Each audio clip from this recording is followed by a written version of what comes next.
Insider reveals arms deals behind recent major events. That is the article up on Infowars.com and PrisonPlanet.com. And he said this fella has gotten, older and just doesn't care anymore, I guess, about his safety, basically. And so, and Jim Marrs, of course, best-selling author, taught the first university-level course on the JFK assassination 50 years later. He's probably the leading person, other than maybe Oliver Stone, known for exposing it out there. And, of course, he advised on that film, and his book was turned into a lot of the work on that film. But William Robert Tosh Plumley, goes by Tosh Plumley. I'm going to let, instead of going over his whole background here, and he's set to testify before the Senate Foreign Relations Committee, but he did that. He did testify back in 1990-91, and he's reportedly going to be testifying again. And I just mentioned that Jim Marrs had some big news on Benghazi and stuff Friday, or was it Thursday? And then Fox News hours later was calling him up. So they're definitely listening too and wanting to know. And one big thing is once he testifies, they'll gag him like they did last time on other issues. We're hearing some incredible info. And we told everybody basically this a week after it happened from one Pentagon source that came on the air, Colonel Schaefer, who's run black ops all over the world.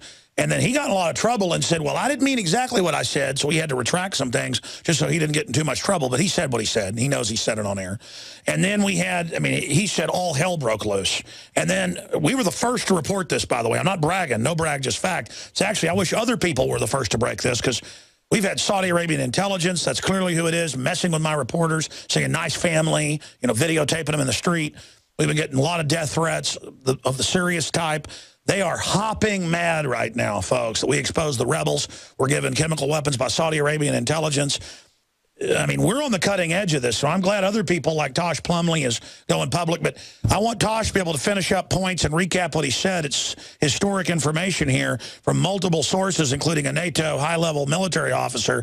But and I want Jim Marrs to have some final comments here in a moment. But Tosh, from what I've been told, this has finally woken up the entire military. That's why the Joint Chiefs went to Obama and said, you're not going to attack Syria. We're not backing al-Qaeda. This is over. The military is on the edge of mutiny.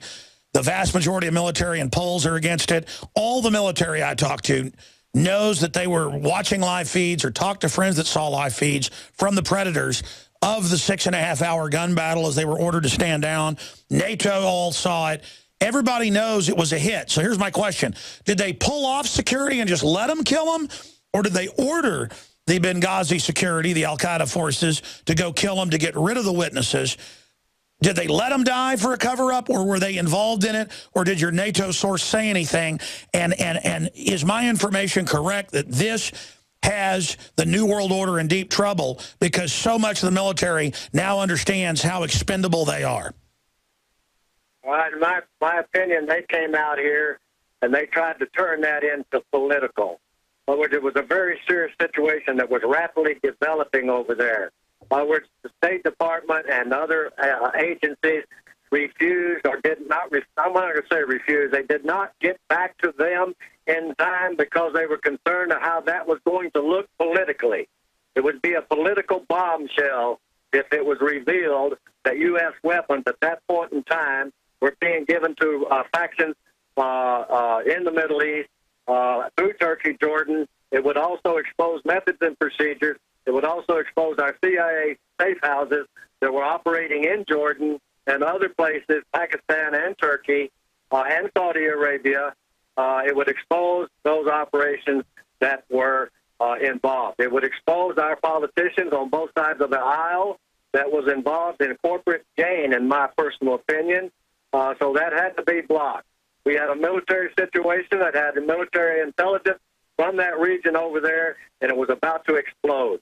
In other words, I think it was turned over in for political, for possible re-election campaigns or whatever the hell was going on at that period in time.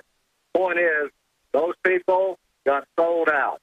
Her son got killed because of political tampering with a very volatile situation in the Middle East that was about to explode, and it did explode, and it has exploded. So, now, yeah, you're right. I'm going to get myself in a lot of trouble. There's a lot of guys out there. But maybe by me coming forward, you're going to get more confirmation from from other people that actually were the boots on the ground that was over there at that time carrying out those covert missions, and they know exactly what happened. And the pilots that flew the guns and the ammunition from our U.S. bases to those areas, hopefully they will come out and get off their butts and come out here and take a risk with me. So basically, Tosh, what the hell is going on? You're tired of watching all these people cowardly sit on the sidelines and let this type of stuff go on. So you're telling what you know to try to spur them to go public. They reported 2 weeks ago that a whole bunch of witnesses have had their identities changed under White House orders. Those people, I guarantee, are just waiting to be killed. From what I've learned and what Jim Garrison, who I know you know, said, the way to stay alive is to go public. What would you say to witnesses of Benghazi who are out there? I would tell them, go public or you're dead. Well, let me put it this way. I am a civilian. I am not a government employee. If I was a government employee, by the laws that are on the book, it is my responsibility to come forward and tell my superiors and my supervisors exactly what I've been involved in as a government employee. If I suspect that I'm involved in an illegal operation, if I suspect that I'm involved in aiding a terrorist group, it is my responsibility as a government employee to report that to my supervisors. Now, in some cases, these men have reported that to their supervisors and their commanding officers. Some of them have gotten killed. One in particular was Colonel James Sabo of the Marine Corps Naval Air Station back in the 90s.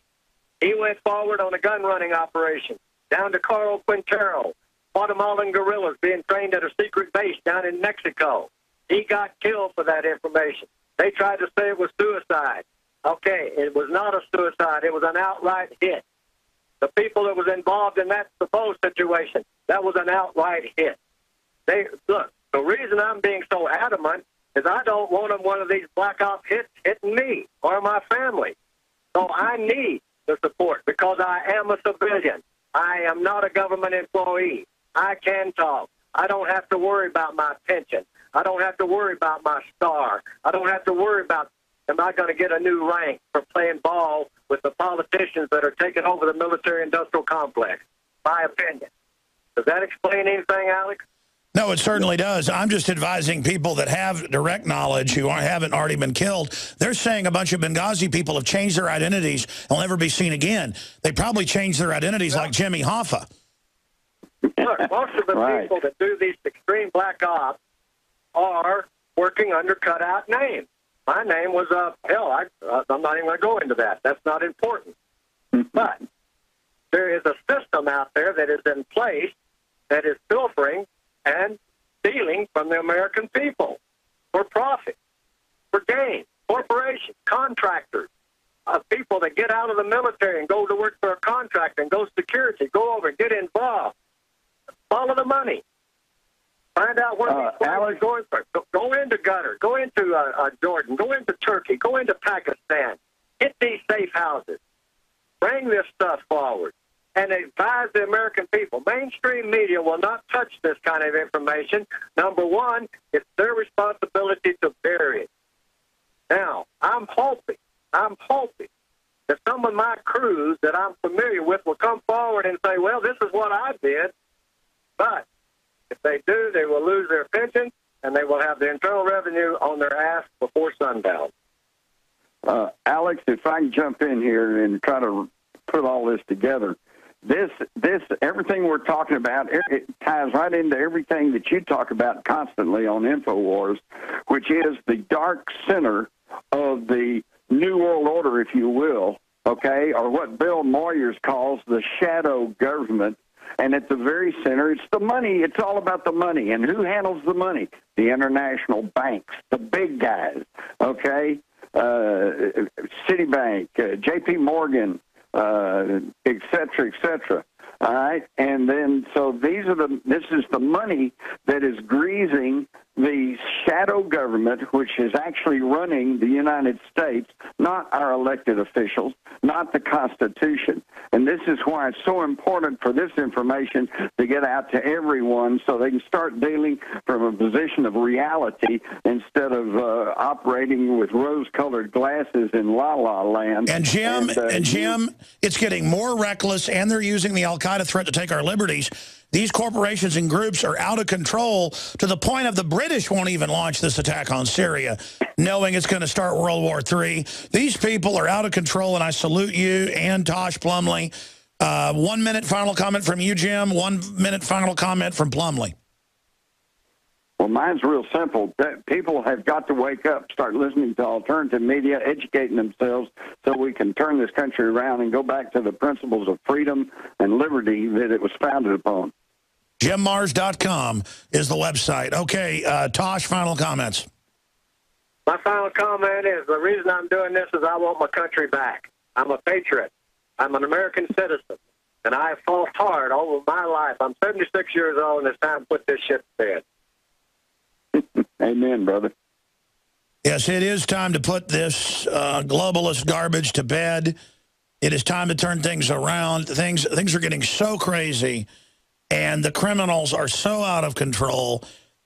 We're actually the criminals' best friend because they're going to end up destroying themselves and everybody with them if they don't stop. These people don't know when to quit. Well, that's my opinion. And back to Mrs. Smith, I hope that this broadcast will get some people in D.C. off their butt and communicate with that woman and let her know what happened to her son. I think every mother needs to know when their son is lost in battle for the sake of this country and the patriotism of this country, they need to know what happened. I agree with you, Tosh. God bless you. We'll talk to you again soon and hopefully get you back up in the next week or so. You too, Jim. Thank you, gentlemen.